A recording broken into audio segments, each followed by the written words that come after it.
building on my birthday, and I'm gonna do a little bit of indoor skydiving, okay? Let's go inside.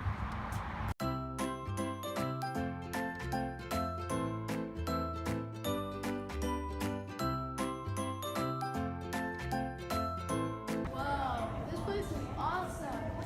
It's like you're skydiving without having to actually like jump out of a plane. I'm so good at that.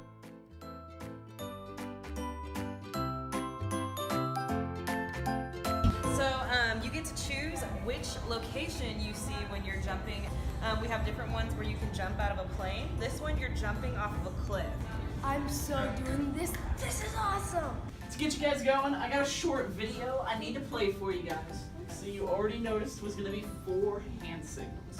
It's going to be very loud in there, so I'm not going to be able to talk to you like I normally would. So I'm going to use hand signals to communicate with you and adjust your body position while you're flying, okay? And then once that video finishes, I'll be right back with you.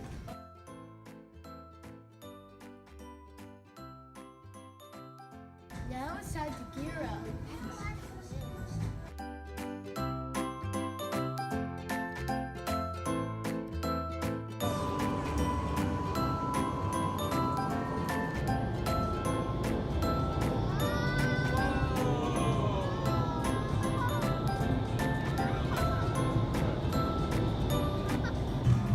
That was awesome. Woo! That was gold. It was freaking gold. I loved it. I love this iFly experience, and I recommend this for other kids who like to take risks, feel adrenaline in the reins, and aren't afraid of heights. This is Julian of Step Stool Chef, encouraging kids, the sky is the limit.